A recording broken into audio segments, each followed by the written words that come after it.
Hola, muy buenos días. Ingenio les da la bienvenida a este webinar. Muchas gracias por acompañarnos. El día de hoy tenemos el tema Claves para el éxito en ejecución de proyectos de data centers, a cargo del señor Juan Carlos Londoño, ingeniero consultor senior de Ingenio, radicado en Colombia. Juan Carlos cuenta con un número importante de acreditaciones para proyectos de data centers, tales como WIXI, ICREA, DC Journal, además de contar también con acreditación ATD del Uptime Institute y la certificación de PMP por parte del Project Management Institute. Para evitar la interrupción de ruido en esta conferencia, se han silenciado todos los micrófonos, pero los invitamos a que realicen todas sus preguntas y comentarios a través del chat en la ventana que tienen ustedes a su mano derecha, y al final de esta sesión les estaremos contestando. Gracias a Juan Carlos y adelante con la conferencia. Muy buenos días para todos. Gracias a Estefanía por su presentación. Para nosotros en Ingenium es un placer contar hoy con ustedes. Nos agrada muchísimo que nos acompañen en este webinar, en el cual queremos compartir algunas de las experiencias que hemos podido conocer a lo largo de más de 10 años en la implementación de proyectos de data center y algunos tips que ojalá les puedan servir a ustedes en los proyectos que ustedes requieren ejecutar. Comencemos entonces. Lo primero es que hay que entender que cuando nos enfrentamos a un proyecto de data center, realmente nos metemos en un proceso que es bien complejo. Primero, hay que entender que un data center es un organismo vivo, que está en permanente cambio y una vez se implemente, va a estar en continuo cambio, recibiendo nuevos servidores, nuevos equipos de almacenamiento, porque hay que instalar nuevas aplicaciones, porque el negocio demanda nuevos procesos, nuevas actividades, expansiones, etcétera, etcétera. Segundo, que combina múltiples disciplinas. Ustedes saben que un data center es el proyecto en el cual convergen disciplinas como la parte eléctrica, la parte mecánica de aire acondicionado, la estructura civil, la parte arquitectónica, seguridad, etcétera, etcétera. Pero lamentablemente falta talento en general en el mercado y especialmente en Latinoamérica. Aunque es cierto que en algunos países se están haciendo ya algunas acciones puntuales para cambiar este tema, como en Perú entiendo que ya existe una licenciatura en Data Center. Aquí en Colombia hay alguna universidad que ya desarrolló un diplomado en Data Center, pero en general no existe una formación como tal. No se estudia un proceso formal en alguna universidad típicamente para la formación de Data Center y eso hace que realmente falte el talento. El otro aspecto es que hay demasiados estándares en el mercado. ¿A quién le creemos? Entonces está el estándar de topología TIER del Optime Institute, el estándar ICREA, está BIXI 002, la TIA 942, etcétera, etcétera. Y a veces nos confundimos porque no sabemos por dónde comenzar. Hay muchas densidades variables y dinámicas en el data center y cada vez es más difícil predecir cuál va a ser la demanda, entendiendo que un proyecto de data center debe ser concebido, planificado y diseñado para soportar al menos 10 años de operación. Y el gran problema es que cada 2 o 3 años estamos teniendo renovaciones en los equipos de TI y en los equipos de networking. Y eso hace que sea muy complejo poder predecir esa demanda y manejar esas densidades variables y dinámicas. Los costos son elevados desde el punto de vista de que cada vez el terreno como tal es más costoso, el costo de la electricidad con los años ha venido subiendo, pero también nos enfrentamos a una situación donde la infraestructura física del data center, que es la que soporta la capa de TI, networking y almacenamiento, y a su vez los procesos y aplicaciones, pues está sufriendo de una mayor abstracción. Es decir, se está tendiendo a la comoditización de la infraestructura como servicio. Y por eso vemos que en el mercado servicios como colocation cada vez tienden a bajar sus precios porque se está tratando de comoditizar la infraestructura como un servicio. El último aspecto, pero no menos importante, es el riesgo operacional y todo lo que tiene que ver con la operación y la gestión misma del data center. Y es uno de los principales aspectos que lamentablemente se descuida y a la hora de la verdad es fundamental para la continuidad del negocio. Hablando de continuidad del negocio, ¿a qué nos referimos con continuidad del negocio? Veamos. La continuidad del negocio pasa por dos aspectos fundamentales: la disponibilidad y la sustentabilidad operacional. Entendiendo que un sistema es confiable cuando se comporta y opera de acuerdo a la necesidad del negocio, y esto es algo bien importante. Pero, ¿qué es lo que pasa? Que la disponibilidad y la sustentabilidad se afectan directamente por la complejidad de la infraestructura. En la medida que queremos aumentar la disponibilidad y, por ejemplo, hacer un proyecto con 5 nueves, 99.99% de disponibilidad, eso implica una gran complejidad en la infraestructura que se desea implementar para poder conseguir esa disponibilidad.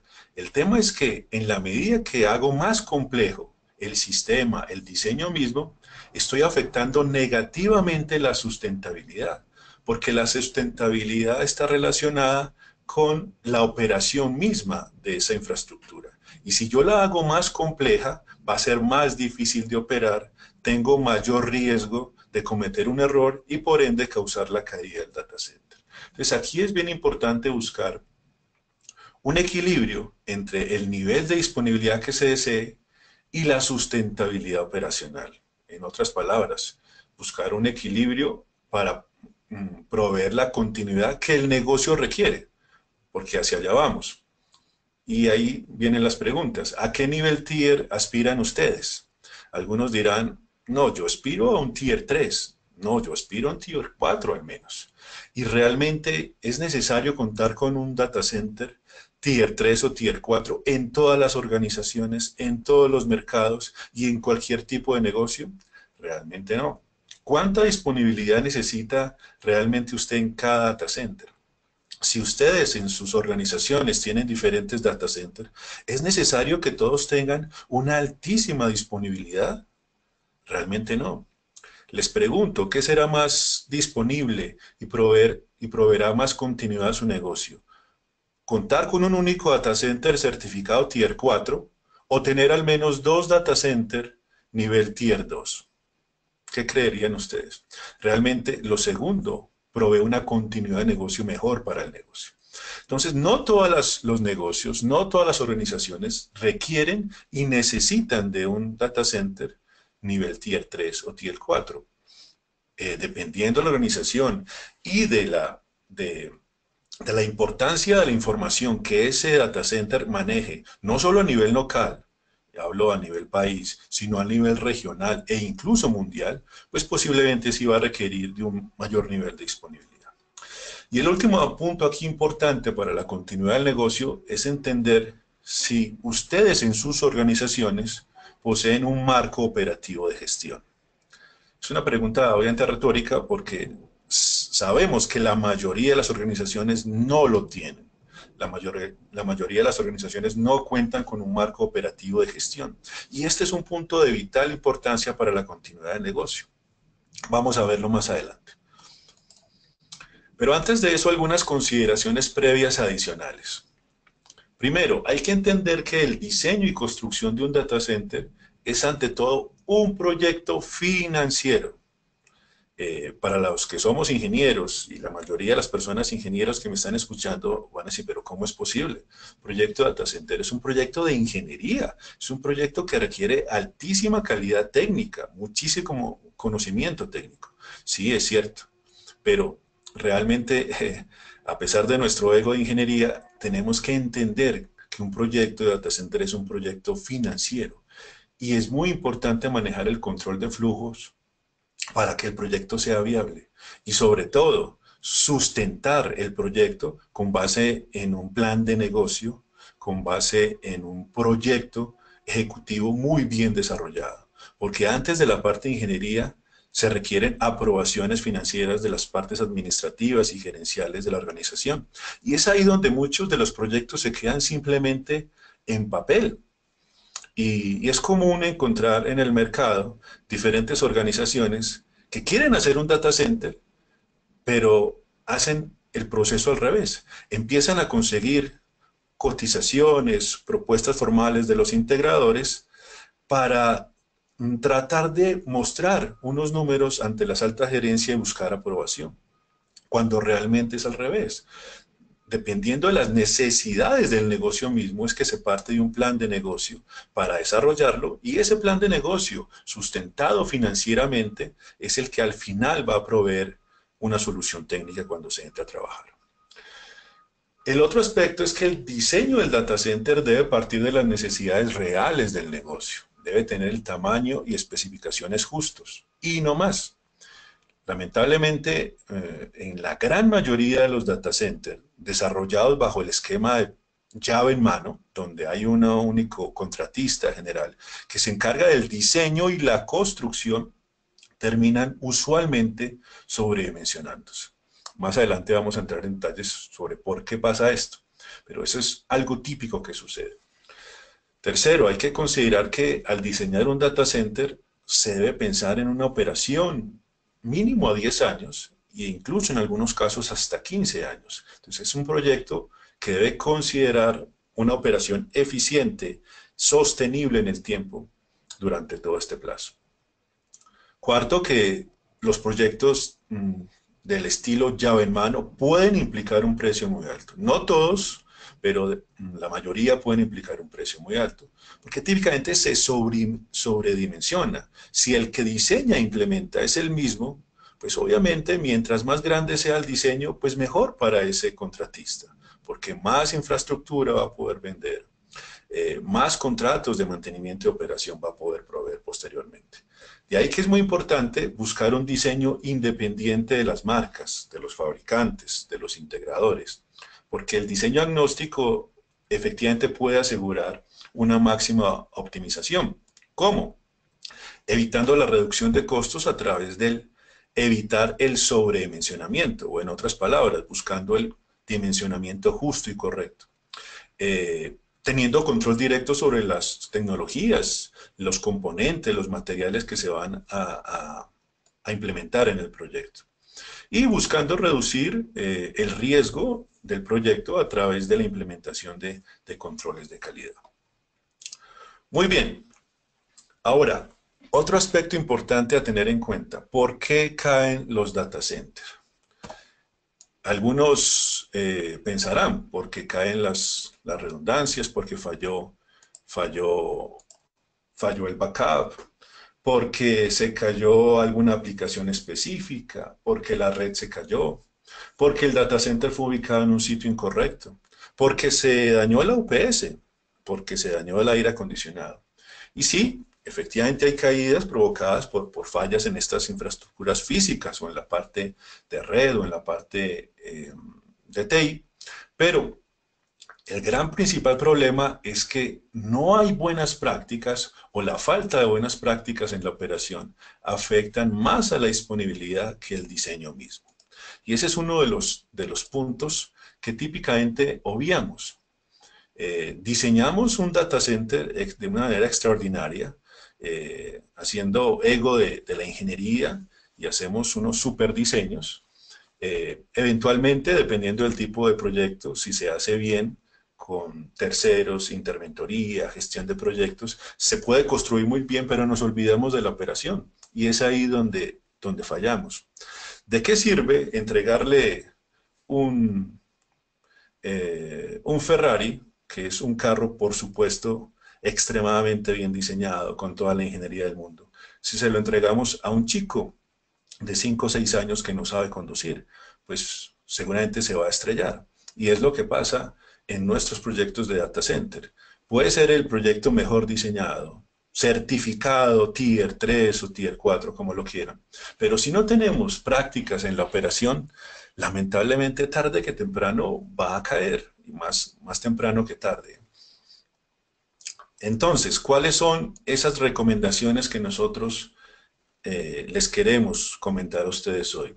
Empecemos con la fase de planeación. ¿Qué consideraciones tener en cuenta? Lo primero, les decía, hay que partir de un plan estratégico de la compañía, no de cotizaciones de integradores, no de estimaciones de cuánto cuesta un data center X. No, partir de un plan estratégico basado en qué, en estudios de mercado, en estimaciones, elaborar un plan de negocio o un plan del proyecto mismo y hacer una programación de alto nivel. Y entrar en la etapa de definición del proyecto, donde aquí es muy importante definir cuáles son los requerimientos del proyecto, los OPR, por sus siglas en inglés, de Owner Project Requirements, que es esa parte que se convierte como en el Project Charter del proyecto, ¿sí? Es el documento base principal, definir esos requerimientos. ¿Basado en qué? En las necesidades mismas del negocio, de lo que el negocio necesita, porque no todos los negocios requieren lo mismo. Y obviamente sustentado en ese plan de negocio o el plan de proyecto que ha sido creado.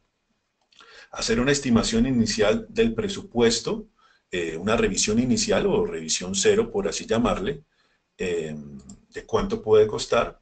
Definir unos criterios de diseño, Basis of Design, y de acuerdo a esos criterios de diseño, ahí sí entonces elaborar unos diseños, seleccionar un sitio, hacer un diseño conceptual, hacer una revisión 1 de ese presupuesto actualizado y elaborar el RFP.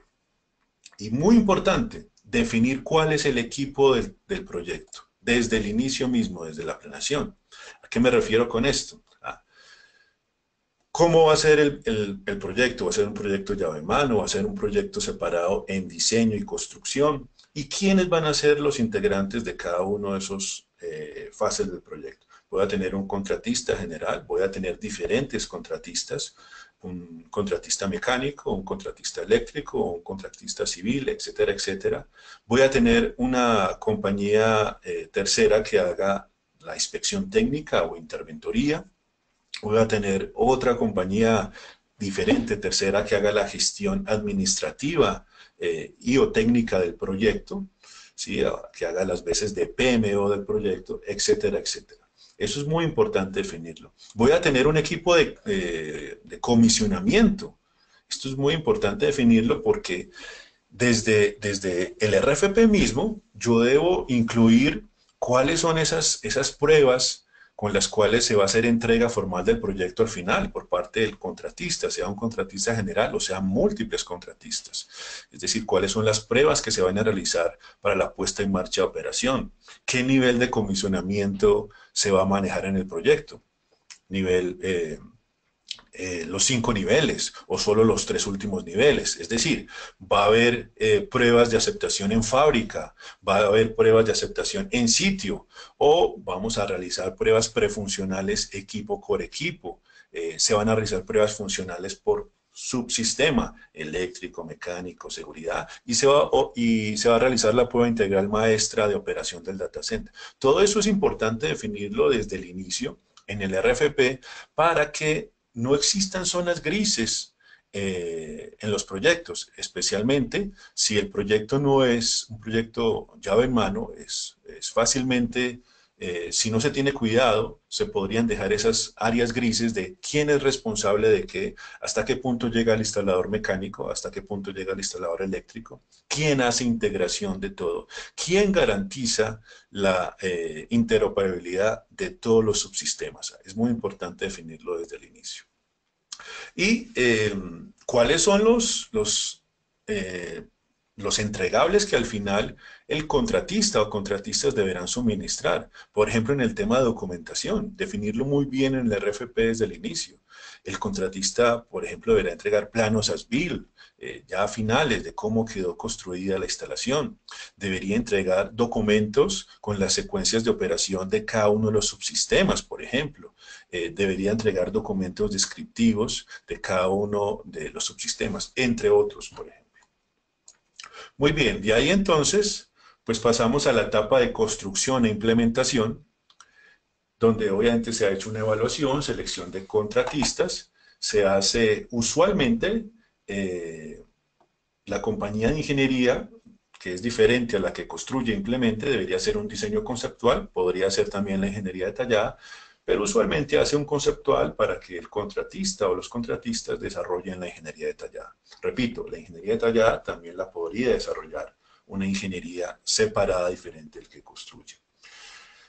Con base en esa ingeniería detallada se debe sacar entonces ya sí un presupuesto final y muy importante, independiente de si es un proyecto llave en mano, tener una compañía tercera que haga el peer review, que es la revisión de esa ingeniería detallada elaborada por ese tercero, para garantizar que el que implementa efectivamente esté colocando los equipos, los componentes, los materiales, de acuerdo a esa ingeniería detallada que ha sido elaborada por ese tercero, ¿sí?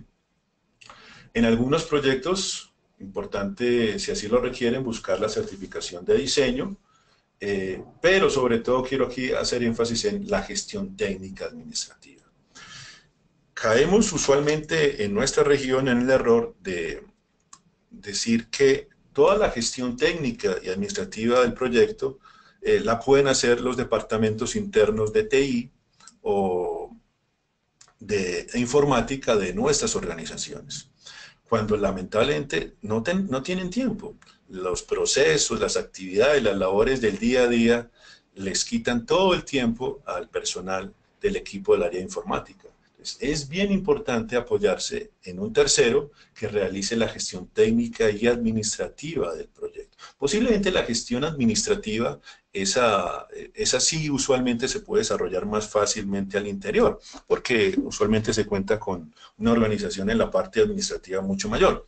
Área de compras, pagos, facturación, etc. Pero la gestión técnica usualmente se quiere hacer recaer dentro del personal interno de las organizaciones cuando lamentablemente primero no tienen tiempo y a veces les falta expertise y conocimiento para hacerlo. Entonces es importante apoyarse en terceros con conocimiento, con experiencia. Por supuesto, la interventoría e inspección técnica es indispensable y necesaria para garantizar que lo que se está implementando cumpla con normatividad del mercado, buenas prácticas, efectivamente se cumpla con lo solicitado en el RFP. Y el proceso de comisionamiento, que típicamente tendemos a pensar que son las pruebas de puesta en marcha y operación del data center, cuando realmente es ahí donde termina, pero un comisionamiento comienza desde el peer review mismo, desde la revisión de la ingeniería detallada elaborada por ese tercero, para verificar que cumpla con los requerimientos del proyecto, con las bases del diseño y con el RFP. Después se hace, entre otras cosas, la revisión y aprobación de los submittals, es decir, de los equipos, especificaciones técnicas de los equipos principales a implementar. Y finalmente sí culmina con la prueba de puesta en marcha de operación. Aquí otro tema importante y es durante la construcción e implementación, a la par se debería ir desarrollando o creando lo que se conoce como el marco operativo. ¿Qué es el marco operativo? Más adelante se los voy a explicar. Y terminar con la puesta en marcha y operación. De ahí entonces pasamos a la fase de operación. En la fase de operación, pues la idea es contar con esos procedimientos operativos base, que son los SOP, MOPs, EOPs, es decir, los procedimientos operativos estándar, los procedimientos operativos de mantenimiento y los procedimientos operativos de emergencia. Y el manual de configuración del sitio, ¿sí? Esos documentos son fundamentales para que el personal encargado de la operación, después de que el proyecto de implementación y construcción termine, pueda operarlo adecuadamente. Implementar como tal el marco operativo y hacer seguimiento y ajustes al marco operativo.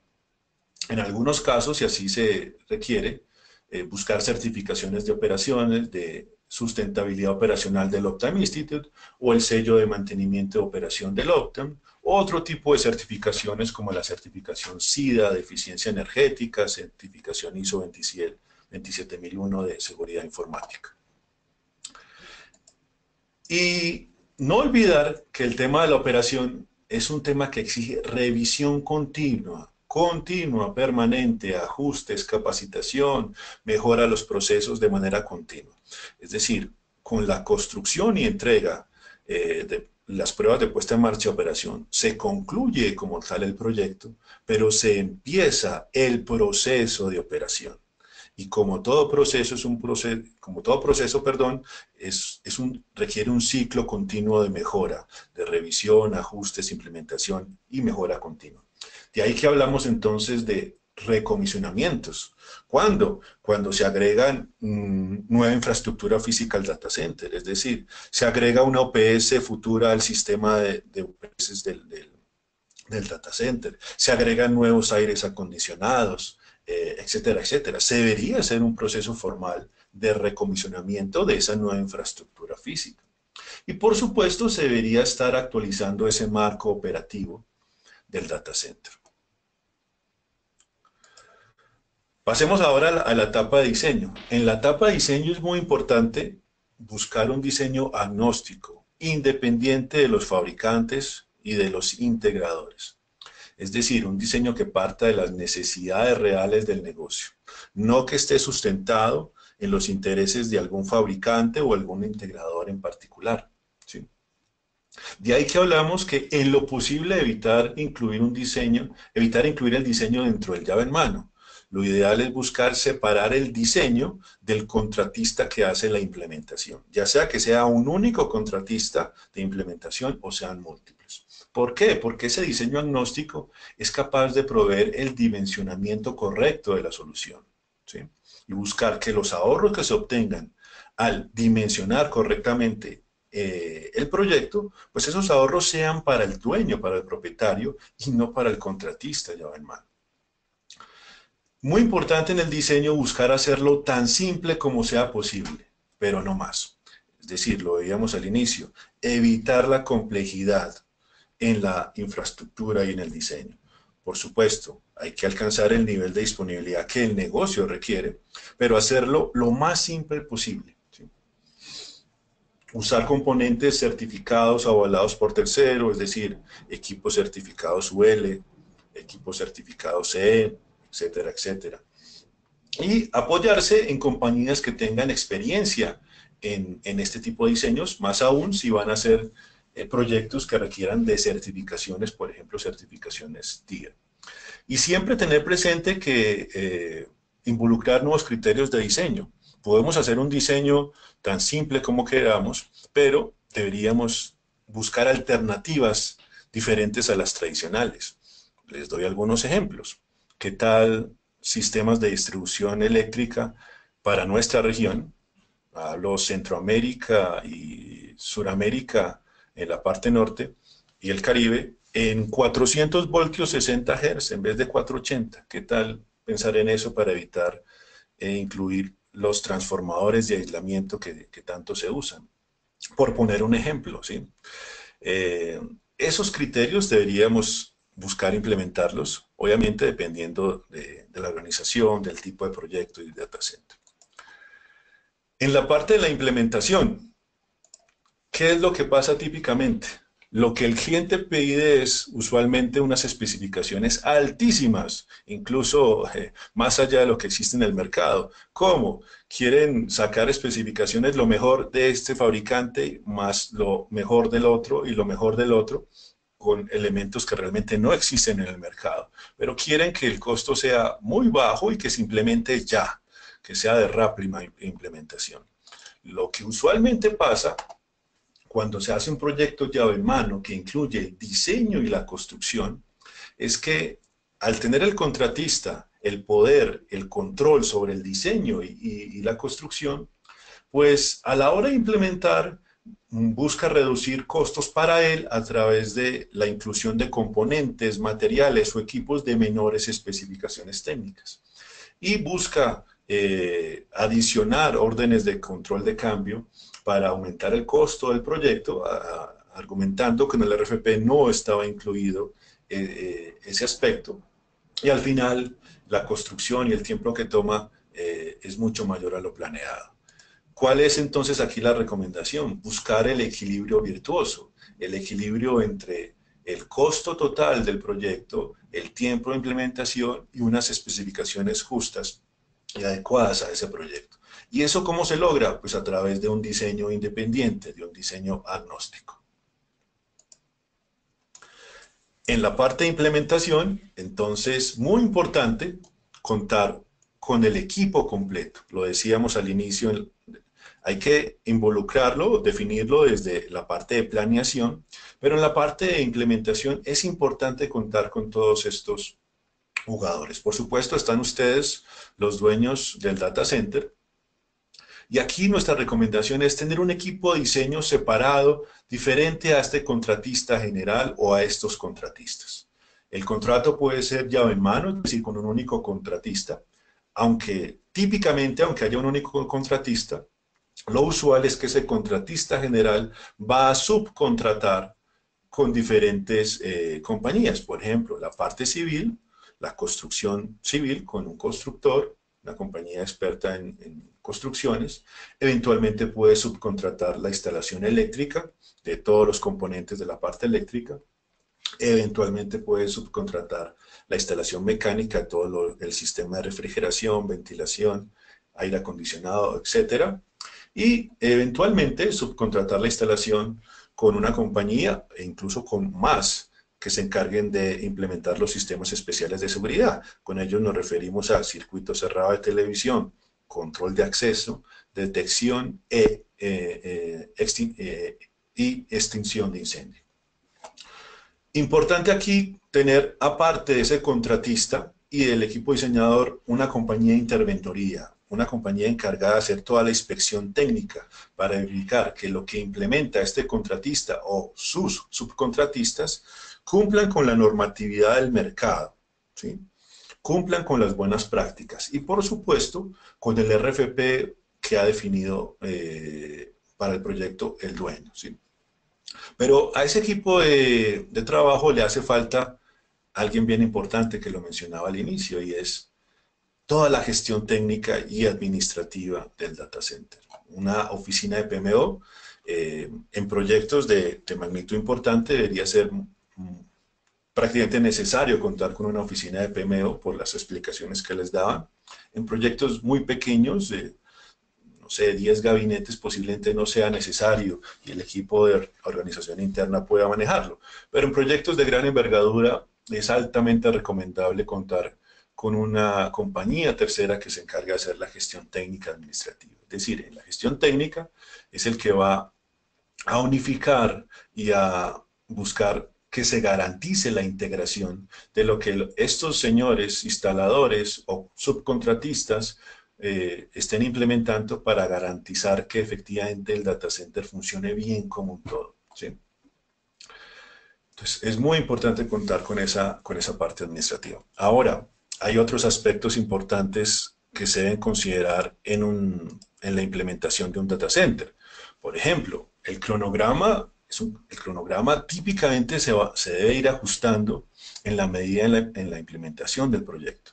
Difícilmente un cronograma que se hace al inicio desde la planeación e incluso desde la parte del RFP se cumple a cabalidad con como está escrito, porque en los proyectos surgen imprevistos, surgen elementos que no estaban contemplados y hay que estar actualizando el cronograma. Es muy importante actualizar el cronograma y sobre todo, si surge alguna orden de control de cambios por parte de este señor contratista general o por parte de algunos o alguno de sus subcontratistas, importante tener entonces ahí la compañía encargada de la dirección técnica y de la interventoría, para que ellos verifiquen que efectivamente ese control de cambios se realiza, porque es algo imprevisto, algo que no estaba presupuestado y que efectivamente se requiere implementar para la correcta ejecución del proyecto y se requiere aprobar.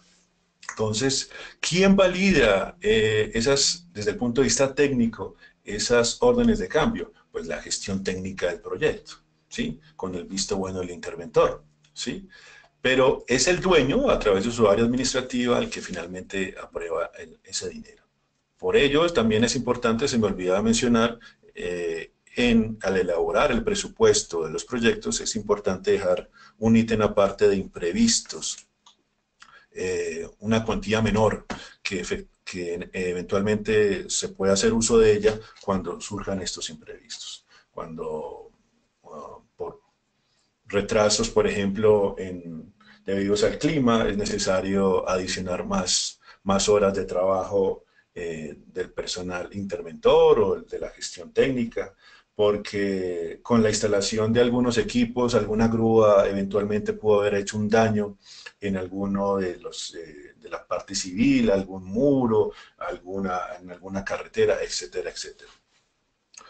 Bueno, muy bien. Y en la parte de operación, les hablaba del marco operativo. ¿Qué es esto del marco operativo? Es bien importante definirlo, ojalá, idealmente, en la medida que se vaya implementando y construyendo el data center, se debería ir desarrollando el marco operativo. Eso es lo ideal. En la realidad difícilmente ocurre y normalmente este marco se hace después de implementado. Pero ¿qué es el marco operativo?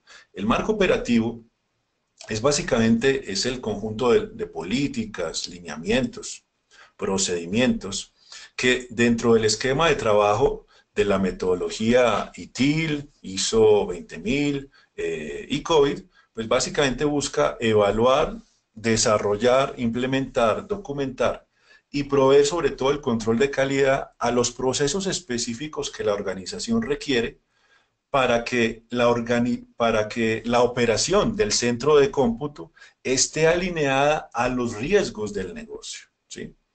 De tal forma que pueda alcanzar los objetivos empresariales al costo adecuado y cumplir con los SLAs ahora y en el futuro cercano, ¿sí?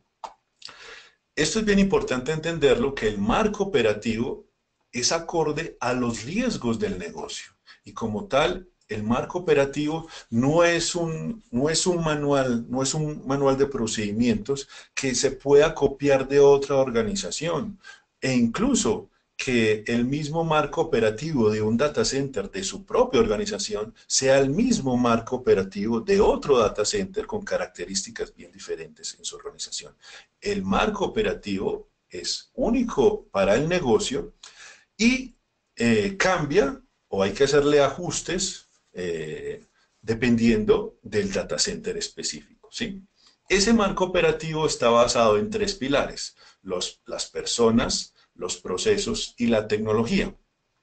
Cuando hablamos de personas, por ejemplo, pues nos referimos a que hay que tener muy bien definidos cuáles son los roles y responsabilidades de cada una de las personas que va a ser responsable de la operación, ¿sí? Deben ser personal especializado, entrenado para la labor que va a desempeñar. Deberían tener dentro de las organizaciones programas de retención, de promoción, de entrenamiento continuo. Incluso abarcando, por ejemplo, certificaciones o recertificaciones según las tareas que esa persona debe desarrollar.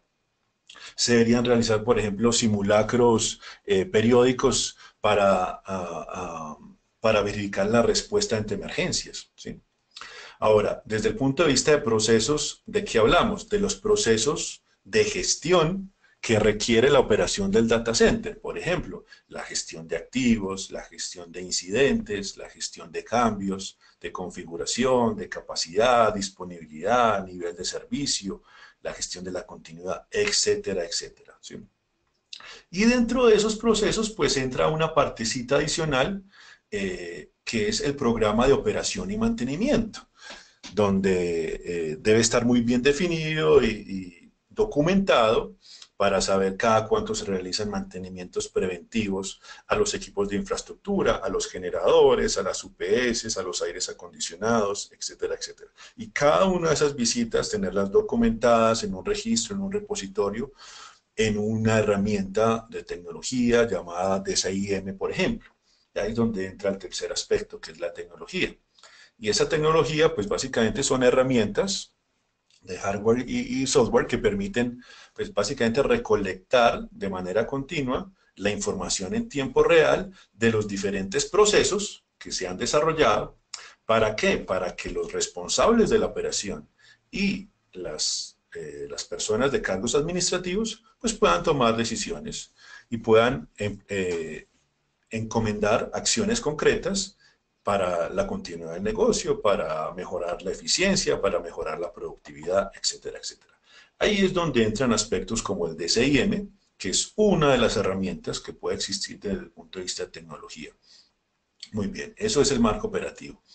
Entonces, lamentablemente les decía, la mayoría de las organizaciones no tienen desarrollado este marco. Y ahí es donde el proyecto se construye, se planea, se diseña y se construye muy bien, pero fracasa en el sentido de que no se definen todos los procesos y este manual de operación del data center, y es cuando se tienen caídas del data center. Entonces, idealmente debería desarrollarse paralelamente a la construcción del data center y eh, como mínimo, cuando se entregue un data center se debería entregar con los documentos que les decía de los procedimientos operativos estándar, de mantenimiento y de emergencia, los SOPs, los MOPs, EOPs, etc. ¿Sí? Bueno, continuando con esta parte de la operación, aquí es importante entender un poquito este contexto, y es que el marco operativo, pues básicamente los marcos operativos vienen heredados de normas genéricas como son la norma ITIL versión 3, que definen marcos en la gestión de los servicios de TI, y a través de ISO 20000 o COVID se aterrizan estos marcos normativos ya para el negocio mismo, y entidades como el Optime Institute pues particularizan gran parte de esos marcos operativos en buenas prácticas de sostenibilidad operacional, pero muy orientado a lo que tiene que ver con la infraestructura física del data center. Pero existen otras organizaciones como SIDA, bueno, no es una organización, realmente es un marco teórico que se enfoca en buenas prácticas en la eficiencia energética, no solo para la infraestructura física, sino también para la parte de TI e incluso para la gestión misma operativa, es decir, para los procesos y procedimientos. Es importante tener en cuenta que para poder contar con un marco operativo adecuado, es importante tener estos esquemas, estos marcos de trabajos contemplados dentro de ese desarrollo. Y por último, aquí en la parte de operación, es importante balancear la necesidad entre la disponibilidad y la eficiencia del negocio. Yo sé que para la mayoría de nuestras organizaciones, si no son todas, siempre va a primar la disponibilidad. Eso es algo obvio. Es importante primero la disponibilidad que la eficiencia del negocio, pero no debemos descuidar del todo la parte de la eficiencia del negocio, ¿sí? ¿Por qué? Porque cada vez vamos a tener mayores retos en ese sentido. Eh, el Código de Conducta Europeo, se están desarrollando unas nuevas legislaciones y normativas que buscan no solo que los proyectos sean disponibles, sino que sean eficientes por temas de ¿qué? Responsabilidad social, porque cada vez la operación tiene unos costos más importantes. En la medida que se optimicen esos costos, pues los proyectos son más viables, son más rentables, hay más dinero para invertir en nuevas adecuaciones, en nuevos proyectos, porque el costo de energía tiende a crecer con los años, nada que disminuye, y porque ese capital liberado en las operaciones puede ser utilizado para nuevas inversiones, ¿sí? Entonces, al final, exista o no dentro de nuestras organizaciones una responsabilidad social por el medio ambiente, definitivamente es un punto al que tarde que temprano tendremos que llegar a buscar no solo una adecuada disponibilidad de acuerdo al negocio, sino una eficiencia también. Ya como resumen entonces, ¿cuáles son esas fases a considerar a lo largo de la ejecución de un proyecto de data center? Comenzábamos entonces por la planificación. Ahí recordemos muy bien definir esos requerimientos del proyecto, esas bases de diseño, definir muy bien ese equipo completo de trabajo, en lo ideal partir de un diseño conceptual agnóstico que permita evitar el sobredimensionamiento y por el contrario buscar que los ahorros sean para el propietario, no para el que implementa.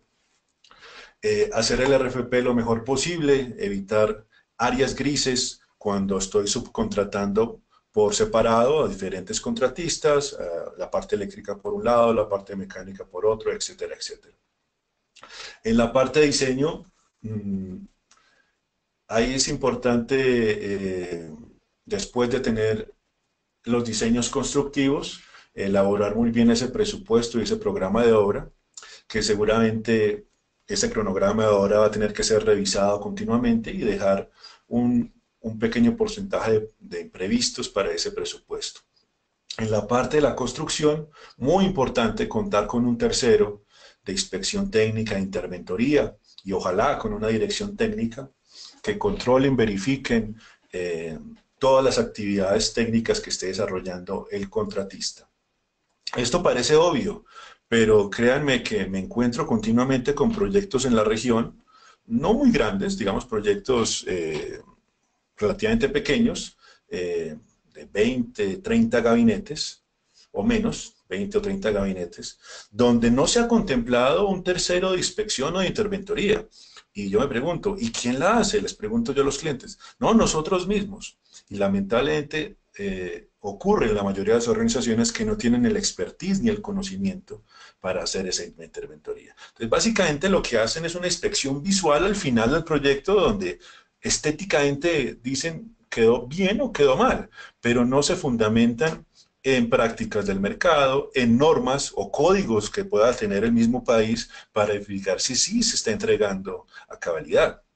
Por poner un ejemplo, no voy a decir el cliente, pero nos pasó, un cliente remodeló su data center ya en mano con un integrador, un data center de unos 35 gabinetes, y después nos contrata a nosotros para que hagamos una auditoría de cómo quedó el data center. Pues nos encontramos con elementos tan obvios que no fueron tenidos en cuenta, como por ejemplo el sistema de tuberías del aire acondicionado que iba bajo el piso falso, estaba completamente apoyado en, en unos soportes, pero sin estar fijo a esos soportes. Simplemente se dejó libre, ¿sí? ¿Y eso por qué pasó? Pues porque no hubo una interventoría que en el momento de la construcción dijera, señor, usted no puede dejar eso libre, la tubería tiene que estar completamente amarrada, más cuando era tubería de agua, era proveniente de un chile, agua helada. Ese tipo de cosas no los ven el personal interno que trabaja en sus organizaciones, porque se fijan simplemente en lo visual, en lo que claramente puede uno ver sin sin mayor dedicación y a una inspección. Entonces, es importante, aunque parece obvio, es importante y necesario tener una inspección, una interventoría técnica en la construcción. En la parte de aceptación, les decía, definir muy bien desde el RFP cuál va a ser ese proceso de comisionamiento, desde cuándo va a comenzar, cuáles van a ser los entregables que el contratista o contratistas deberán suministrar, qué tipo de pruebas deberán proveer al final, para que el contratista no diga, es que eso no es mi responsabilidad. Es que proveer o suministrar en alquiler los bancos de carga para hacer las pruebas finales de puesta en marcha de operación no es parte de mi responsabilidad, porque eso no lo decía el RFP. Yo coloco el personal, pero el alquiler no estaba dentro de mis alcances. Entonces hay que definirlo muy bien en el RFP.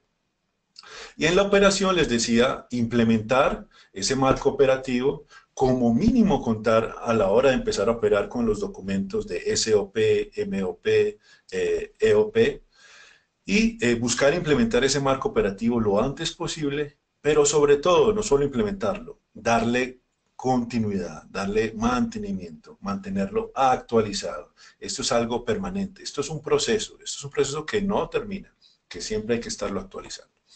Muy bien, ya para terminar, rápidamente entonces les comparto para aquellas personas que no nos conocen, quién es Ingenio. Nosotros somos una firma de consultoría, diseño, construcción y operación de data center que nace en el año 2008 en Costa Rica.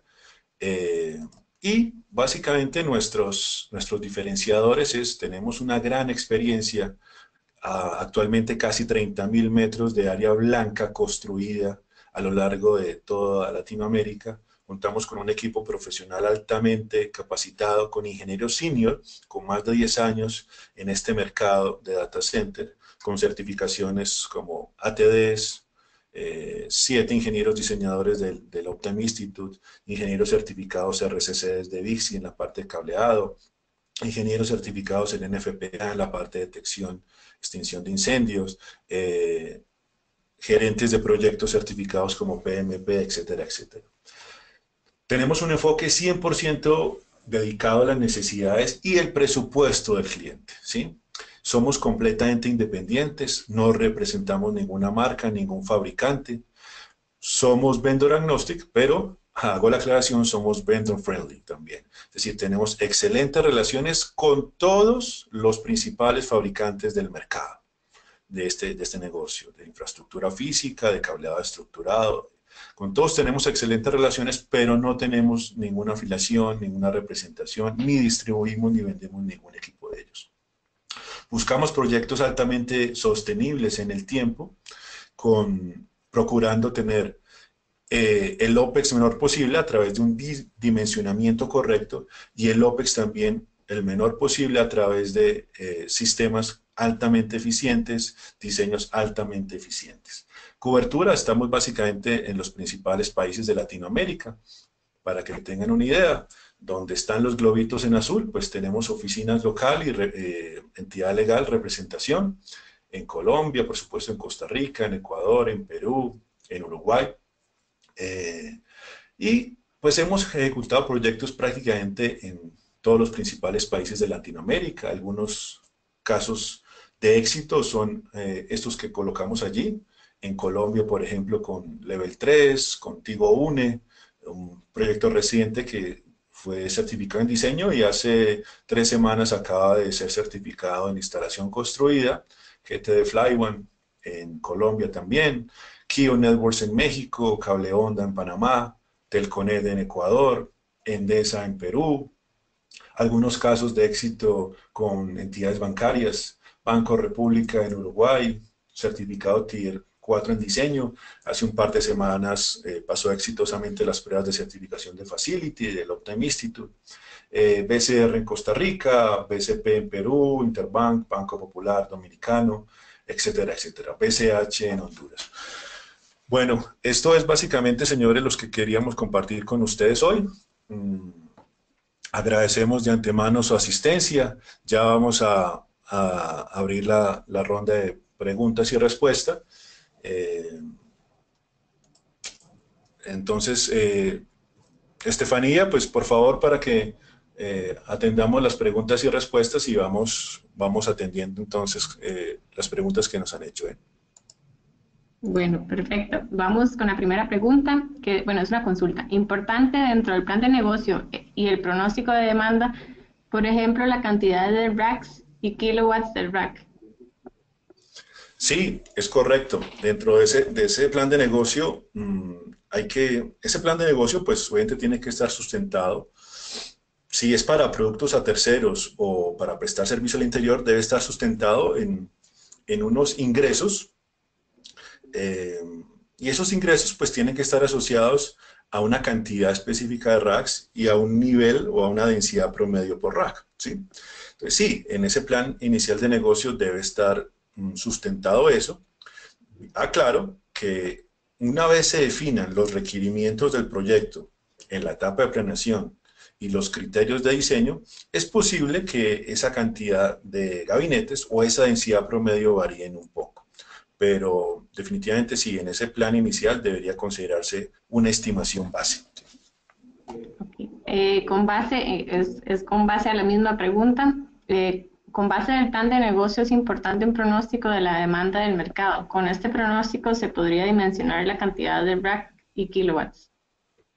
Sí, digamos que lo mencionaba en el plan de negocios. El plan de negocios se debe sustentar, pues primero en las necesidades mismas del negocio, pero segundo también en estudios del mercado. Y ahí sí es necesario realizar con terceros, expertos, un estudio de mercado que sustente esa necesidad de esa demanda. Si hay regiones desatendidas en el país en particular, si el mercado está exigiendo, por ejemplo, por poner un ejemplo, colocation con una densidad un poco mayor, a los 3.5 kilovatios que típicamente se ofrece. O si puedo manejar algún porcentaje con una densidad mayor y el resto con una densidad típica, etcétera, etcétera. Para eso, definitivamente se tienen que apoyar en estudios de mercado realizados por terceros. Ahí, por ejemplo, hay organizaciones, aquí le hago la cuña, Data Center Dynamics tiene un área encargada, por ejemplo, de hacer este tipo de estudios del mercado, bien profesionales. ¿Sí? La siguiente pregunta sería, ¿existe un equipo básico para ser considerado un data center? Un equipo básico para ser considerado data center. Bueno, digamos que ahí nos podríamos, cuando hablo de equipo entendería yo que hablan de infraestructura electromecánica, ¿sí? Equipo electromecánico para ser considerado data center. Pues un data center típicamente mínimo debería tener un generador. Estoy hablando de un nivel tier 1, un generador, una UPS, un aire acondicionado que atiendan las necesidades de esa capacidad pues, de consumo que va a tener esa carga TI. Un camino de conectividad o de networking. ¿Sí? Eso sería un data center. Sí, como mínimo para un tier 1.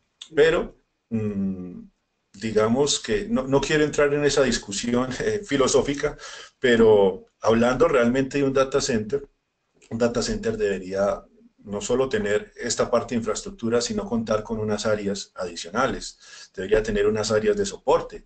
Debería tener, por ejemplo, un cuarto de monitoreo o un NOC, donde haya personas responsables que verifiquen y monitoreen la operación del mismo. Debería tener eventualmente algún cuarto principal de networking donde lleguen los carriers con las acometidas exteriores de fibra desde los proveedores. No quisiera pues entrar en esa discusión filosófica, pero en principio sería, desde el punto de vista eléctrico, contar al menos con un generador, una UPS, si tengo equipos de ese, un rectificador. Y desde el punto de vista pues, de aire acondicionado, contar con los equipos de respaldo mecánico de aire acondicionado. Y desde el punto de vista de conectividad, pues con al menos con una ruta de conectividad. Gracias. Muchos están preguntando si les vamos a enviar la presentación. En estos días le vamos a hacer llegar un link y todos van a poder ver el webinar de nuevo, si gustan. La siguiente pregunta sería, ¿SEDA es similar a LEED? SEDA es similar a LEED. Bueno, digamos que ambos, por supuesto, buscan el tema de eficiencia energética. Hay que entender que la certificación LEED nació para lo que son edificios o la construcción como tal del edificio.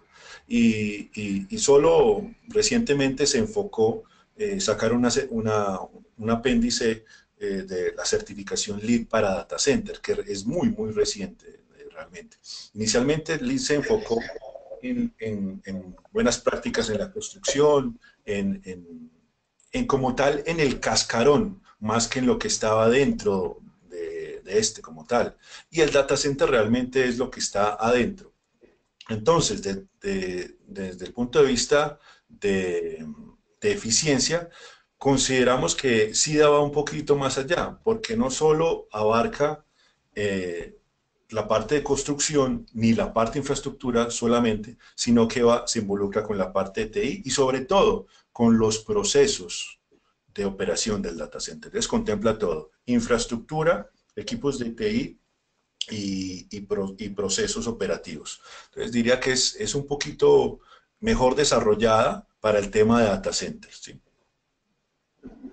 Gracias, don Juan Carlos. Un comentario de uno de los señores.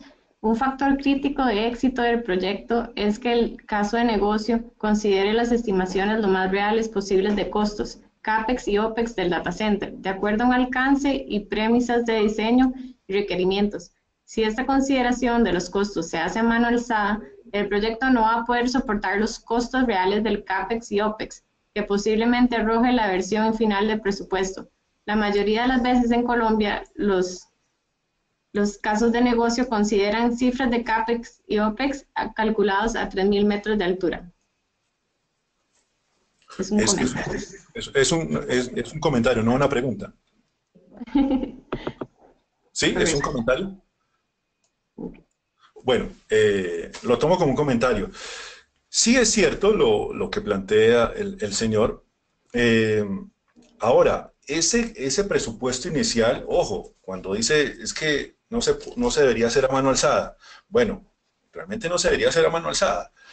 Para hacer ese presupuesto es importante apoyarse en compañías de consultoría como Ingenio, que tengan experiencia en este tipo de proyectos y que por supuesto tengan datos y números reales de proyectos anteriores similares a los que la organización desea implementar.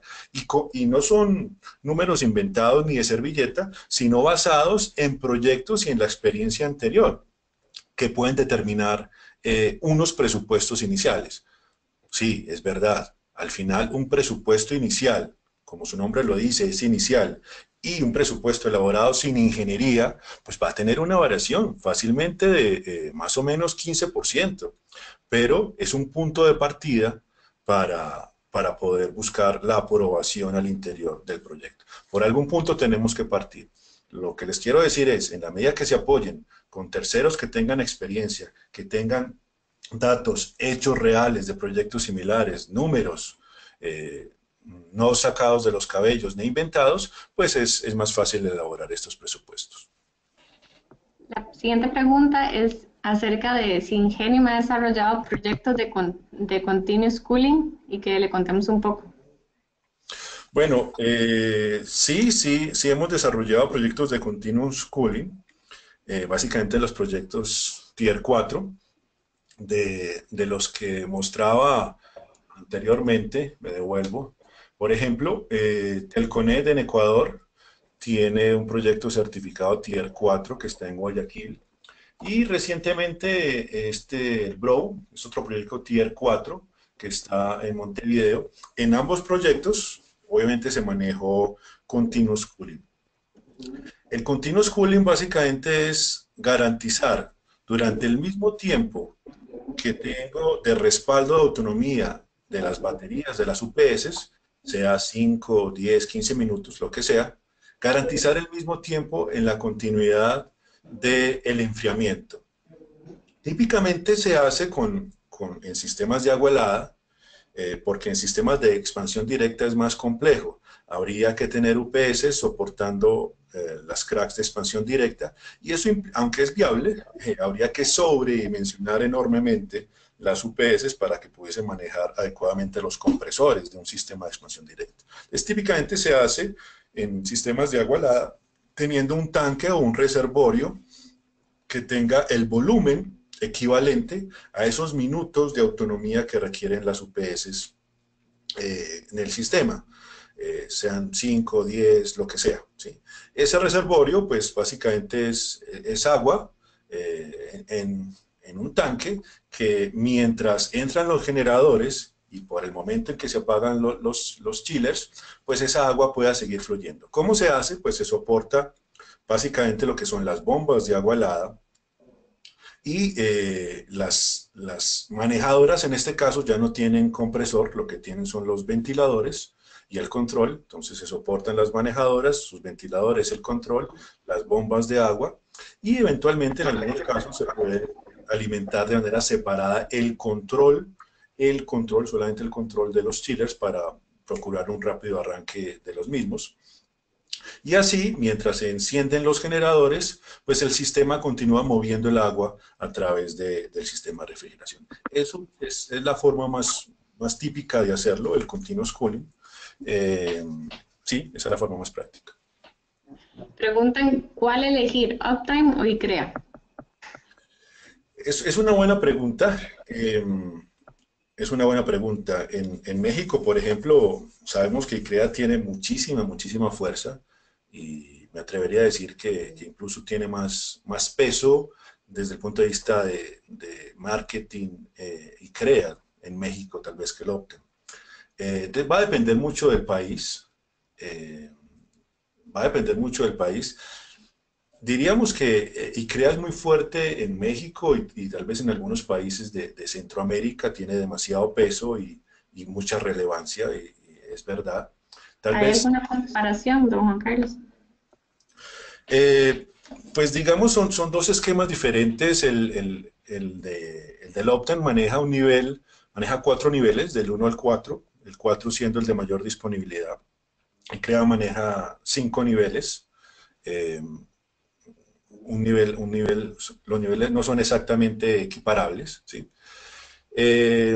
Digamos que Optane se ha enfocado más desde el punto de vista de infraestructura física y CREA, digamos que abarca no solo la parte de infraestructura física, sino también incluso buenas prácticas también en la operación.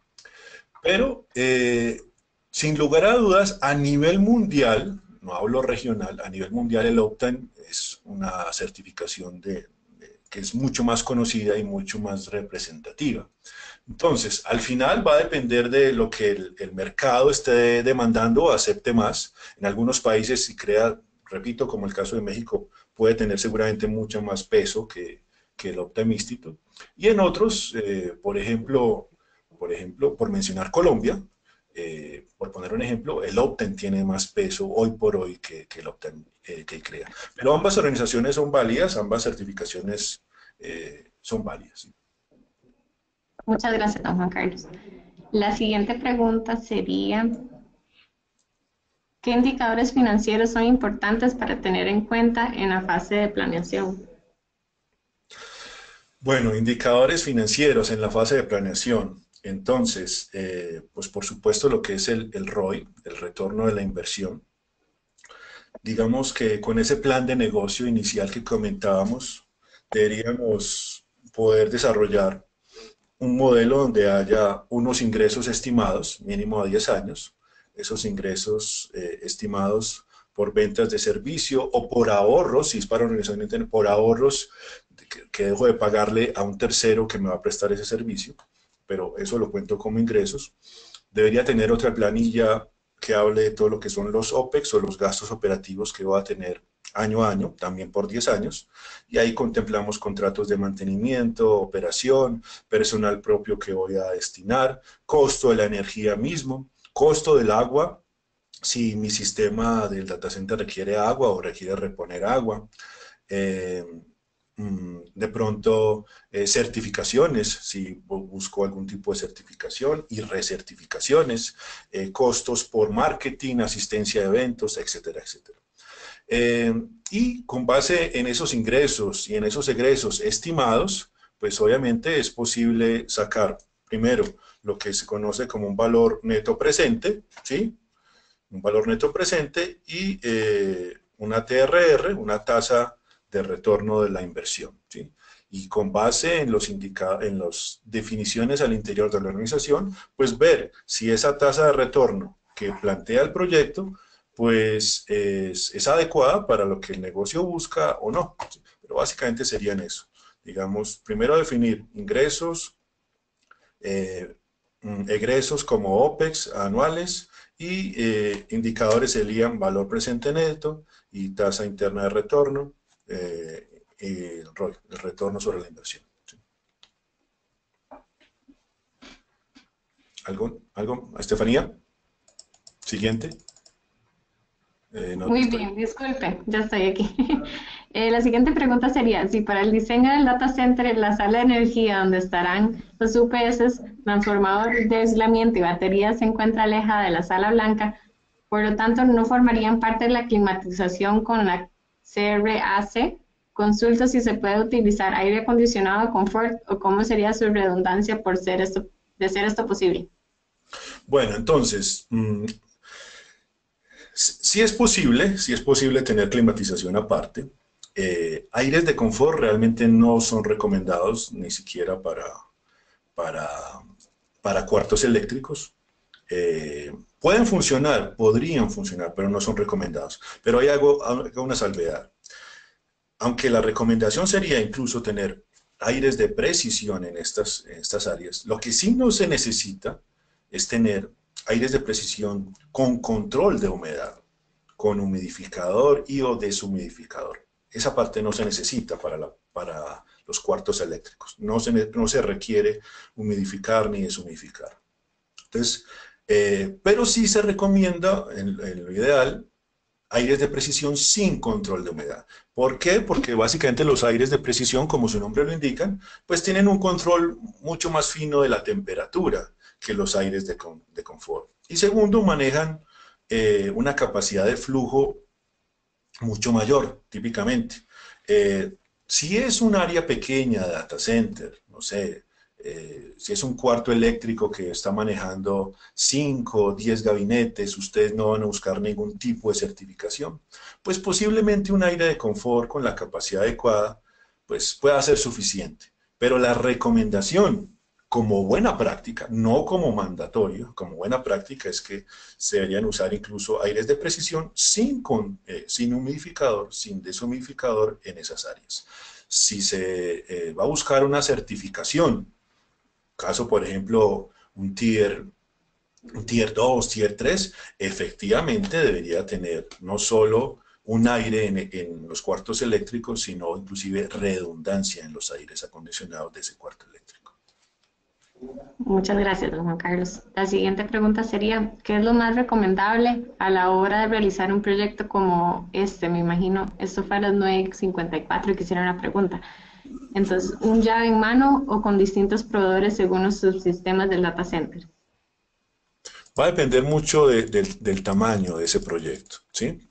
Posiblemente un data center pequeño que no supere los 100 metros de, bueno, pequeño entre comillas, pequeño, realmente pequeño para lo que voy a decir en nuestra región es muy común, tal vez 100 metros cuadrados de área blanca, máximo unos 30 gabinetes posiblemente. Eso es muy común en nuestra región. Y perdón si digo pequeño, digo pequeño es, sí, comparado con el resto del mercado. En nuestro mercado un data center de esas capacidades es muy, muy común.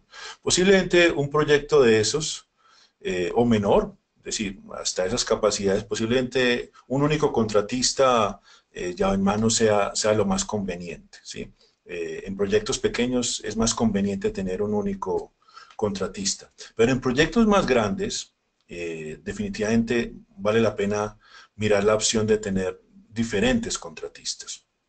Uno que sea responsable de la parte eléctrica, otro de la parte mecánica, otro de sistemas especiales, etcétera. E incluso subdividir según el tamaño del data center. En proyectos muy grandes, incluso es común subdividir la parte eléctrica, una compañía responsable solo de los generadores, otra compañía responsable de lo que tiene que ver con la subestación eléctrica y tableros eléctricos en general, otra compañía responsable de lo que tiene que ver con UPS, PDUs, RPPs, rectificadores, etcétera, pero eso es en proyectos ya bastante grandes. Entonces, para resumir, en proyectos pequeños es usualmente más común poder tener un único contratista llave en mano.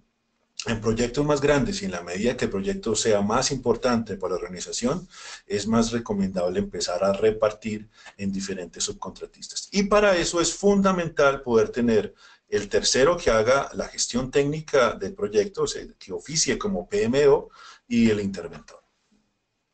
Gracias, don Juan Carlos. La siguiente pregunta sería, ¿cuál exactamente es la diferencia entre certificar bajo el estándar Uptime o bajo el estándar TIA?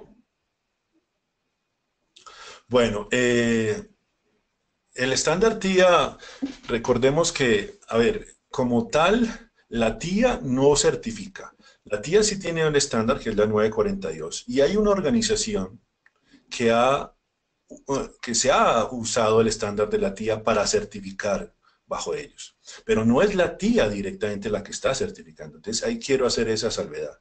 Hay una organización que capacita, entrena y supuestamente certifica personas para que sean inspectores, evaluadores desde el punto de vista de la normatividad 942. Pero es una organización que si bien efectivamente ha tenido toda la autorización formal de la TIA para entrenar y capacitar personas, no ha recibido una autorización formal para certificar bajo el estándar TIA en nombre de la TIA. Eso no lo ha recibido. Entonces, quiero hacer esa primera salvedad. Segundo, la TIA hay que entender que es un estándar de telecomunicaciones de data center, ¿sí? Telecomunicaciones. Todos los demás subsistemas que habla la TIA son a nivel informativo y como tal no hacen estrictamente parte del estándar de la TIA. Entonces, yo sí les recomendaría entre certificar TIA o certificar Optime o incluso ICREA, sí le sugeriría a estas dos últimas organizaciones. Porque la TIA, repito, es un estándar de telecomunicaciones, ¿sí? Que ha adherido unas tablas al final que hablan de los niveles 1 al 5, antes les decían tier, ya ahorita hablan de los niveles, pero son elementos informativos y no hay como tal un organismo que esté directamente autorizado por la TIA para que certifique en su nombre. Eso es lo que quiero hacer claridad. Muchas gracias, don Juan Carlos. La siguiente pregunta sería, ¿cuál es el PUE que se puede obtener para data center con más de 60 gabinetes? Mira, el PUE no depende tanto de los gabinetes que se tenga, si tienes más o menos. El PUE dependerá, pues primero, del nivel de disponibilidad que se quiera para ese data center. Es decir, a mayor disponibilidad, seguramente el PUE va a ser menor. ¿Por qué? Porque a mayor disponibilidad tengo más redundancias, posiblemente ya no hablo de esquemas N+1, sino 2N. En sistemas 2N normalmente entonces la carga está compartida 50% en un lado, 50% en el otro. Y eso hace que los equipos trabajen, los equipos eléctricos, a una carga máxima del 50% que normalmente baja la eficiencia. Entonces, primero depende de la disponibilidad que se tenga. Segundo, de la topología que se elija. Entonces, no es lo mismo, por ejemplo, hablar de un sistema, vuelvo y repito, N+1 en la parte de UPS, hablar de un sistema 2N. No es lo mismo hablar de 2N en la parte de refrigeración a N+1, y lo mismo en generadores. Depende de la topología, segundo. Tercero, depende pues del sistema mismo que se elija en esa topología. Me explico. Depende si el sistema de enfriamiento, por ejemplo, es de agua helada, de expansión directa, etcétera, pues va a tener un mayor o menor consumo. Y tercero, pues va a depender cuarto, va a depender de qué tanta carga tenga el data center.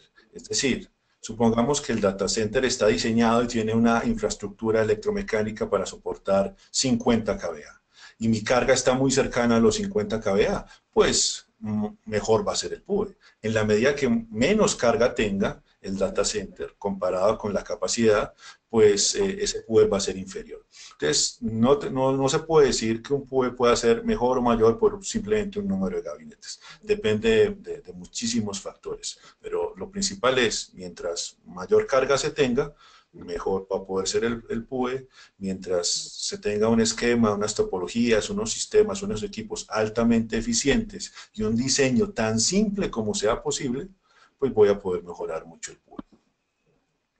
Muy bien, la siguiente pregunta sería, ¿qué normas internacionales se aplican en el diseño, construcción y operación de los data centers?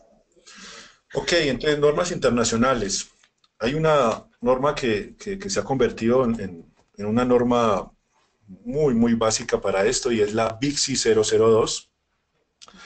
La norma BICSI 002, pues precisamente es un estándar que fue desarrollado por BICSI, que a diferencia de la TIA 942, no solo está enfocada en la parte de telecomunicaciones, sino que abarca efectivamente todos los subsistemas, todos, absolutamente todos, que se involucran en un proyecto de data center.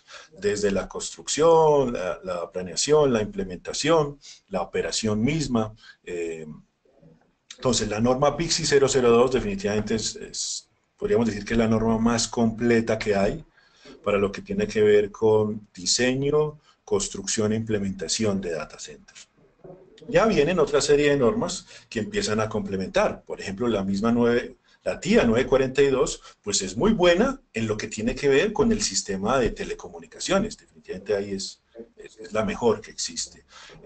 Y aparecen otras normas que pueden eventualmente tener valor o no. Por ejemplo, el estándar TIER del Uptime Institute, puede tener o no valor para la organización en el sentido de que se quiere buscar o no la certificación. Si no se necesita la certificación, porque es para un proyecto interno, no es para vender servicios a terceros, pues posiblemente este estándar no tenga ninguna relevancia. Pero si el proyecto es para ofrecer y prestar servicios a terceros, posiblemente el estándar TIER sea uno de los que hay que considerar fuertemente en el desarrollo del proyecto, ¿sí? O el estándar ICREA, si se quiere basar bajo el estándar ICREA. Pero esos son básicamente los más comunes. A eso le podríamos agregar ahora, recientemente, el estándar LEED de Data Center, si se quiere buscar alta eficiencia, o certificaciones SIDA también si se quiere buscar alta eficiencia en el data center. Muy bien, don Juan Carlos. La siguiente pregunta sería, según la normatividad que se está puliendo de la superfinanciera, habla de certificación Data Center TIER, entonces los data centers que tiene ICREA no aplicarían. Esa es una de las discusiones que existen actualmente. Como está el borrador, efectivamente no aplicarían las de ICREA. Pero hay que entender que por ahora es solo un borrador y que precisamente no se ha formalizado porque hay mucha discusión en el mercado. Una de las discusiones tiene que ver con eso, que cuando se habla de Tier 3 se hace referencia explícita al Uptime Institute. Y entonces, ¿qué pasa con otro tipo de certificaciones como el ICREA?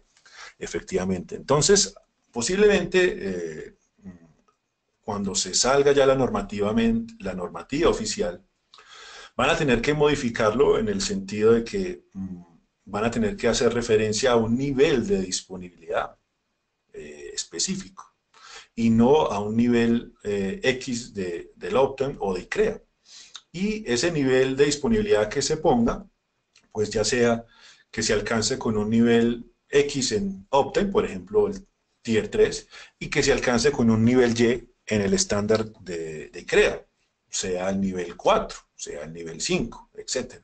Entonces, uno de los cambios que seguramente va a tener que sufrir la normativa es eso, es hablar de niveles de disponibilidad en lugar de clasificación TIER.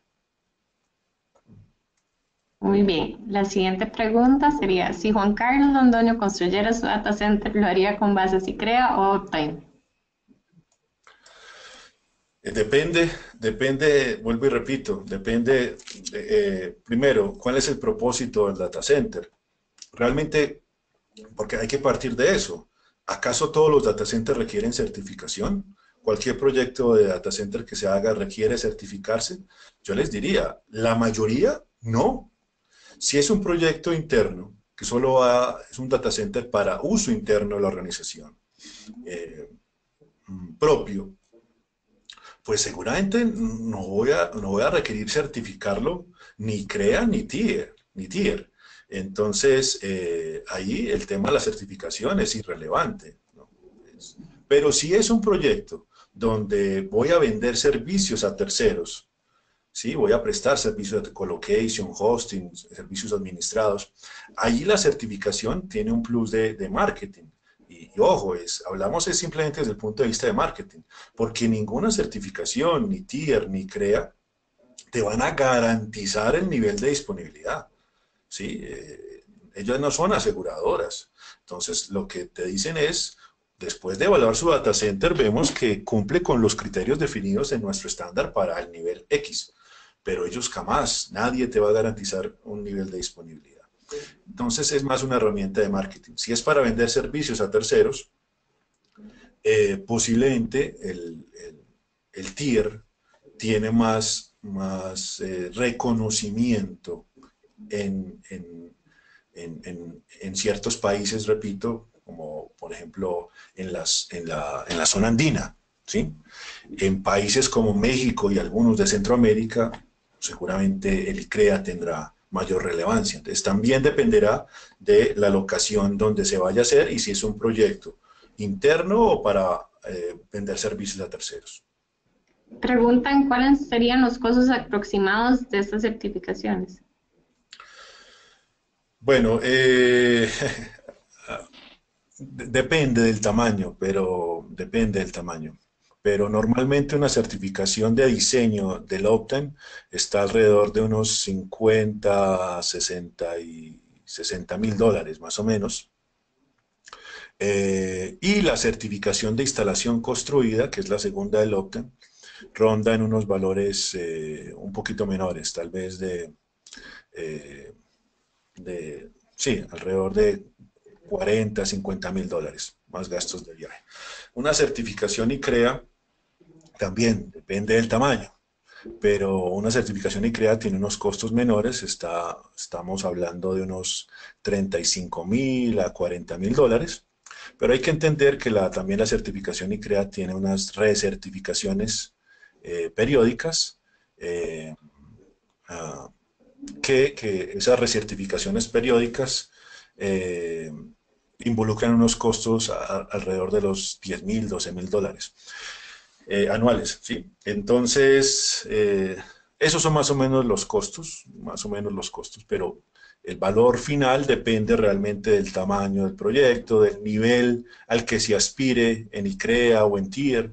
A un nivel mayor, típicamente mayor es el costo, mientras más grande sea el data center, mayor es el costo. En el caso del Optane existe una certificación en proyectos pequeños. Cuando hablo de proyectos pequeños es que data centers de área blanca inferior a 100 metros cuadrados. Área blanca inferior a 100 metros cuadrados, el Optane ha desarrollado una certificación paquete que involucra la certificación de diseño y la instalación construida con unos valores alrededor de los $50.000 por ambas, ¿sí? Pero eso, repito, solo aplica en proyectos con un área blanca pequeña, inferior a 100 metros cuadrados. En proyectos mayores a eso son los valores que indicaba antes. Bueno, ya nos quedan un par de preguntas más. La siguiente pregunta sería, como diseñador, ¿cuál es la certificación nivel de TIER que te da un equilibrio de disponibilidad y costo? Es una pregunta muy difícil, porque es que, como decía al inicio, realmente la disponibilidad que se busca es la disponibilidad que requiere tu negocio, es la disponibilidad que necesita tu negocio. Entonces, no todos los data centers, no todos los negocios necesitan un nivel 3 tier o un nivel 4, no, depende del tipo de negocio. Entonces, por ejemplo, si es una entidad bancaria, seguramente un data center principal de una entidad bancaria mínimo seguramente va a requerir un nivel tier 3. Pero si es una compañía, por ejemplo, que se dedica a, a vender suministros, partes a otras empresas para que fabriquen, y tiene un pequeño data center, posiblemente con un data center 1 sería suficiente. Si es una sucursal, por ejemplo, de una entidad bancaria y no es el data center principal, posiblemente un data center tier 2 sea suficiente. No lo sé, entonces al final va a depender de lo que necesite el negocio. Entonces no podemos poner como regla es que los data centers mínimo deben ser de X capacidad. No, depende de factores. Primero, el tipo de negocio, el riesgo que el negocio mismo pueda asumir, la regionalidad del data center. Si es un data center para una sucursal, si es un data center local para el país, si es un data center regional que abarca varios países o una región, o si es un data center que es de clase mundial y debe abarcar información de todo el mundo. Entonces, dependiendo de esos factores, se va clasificando qué nivel es el que requiere el negocio. Volviendo con la pregunta del PUE, depende también de la tecnología de los equipos, buscar los más eficientes. Es una cosa. Sí, sí, efectivamente, lo mencionábamos, uno de los factores es contar con equipos altamente eficientes, pero no solo basta eso, hay que utilizar equipos altamente eficientes, pero en un diseño y en una topología también que sea lo más simple posible, porque tú puedes tener equipos altamente eficientes, pero si tienes una distribución, por decir algo, 2N, donde máximo los equipos están cargados al 50%. Cuando hablamos de alta eficiencia, hay que entender que la eficiencia típicamente los equipos electrónicos, llámese UPS, llámese igual generadores o llámese aires acondicionados, tienen una curva de eficiencia que es exponencial y que tienen una baja eficiencia cuando baja cargas y tienen una eficiencia alta cuando se aproximan al 100% de su capacidad. Entonces, cuando hablamos de un sistema 2N, donde los equipos máximo pueden estar cargados al 50% en condiciones normales, hablo cuando ambos lados están operando, pues a esos porcentajes de carga del 50% o inferiores, típicamente la eficiencia baja, aún en equipos de alta eficiencia. Entonces no basta solo con tener unos equipos altamente eficientes, hay que considerar también la topología, el sistema lo más simple posible, hay que mirar cuál es la tecnología más aplicable al sitio específico donde está el data center. No es lo mismo, por ejemplo, la topología a un data center que está en una ciudad costera, a un data center que está a 1500 metros de altura, a 3000 metros de altura. Las condiciones climáticas cambian, entonces hay que considerar muchos aspectos. No hay una fórmula pues ahí específica para el PUE, pero sí, lo que les podría resumir es que el diseño sea lo más simple posible, independiente del nivel que se quiera alcanzar. Sí, utilizar equipos o equipos con tecnología de último nivel, buscando altamente eficiencias, pero el diseño tiene que aprovechar esas características propias de eficiencia de los equipos, o si no, no hacemos nada.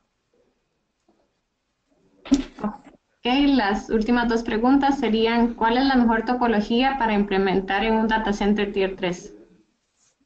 La mejor topología. Sí, señor.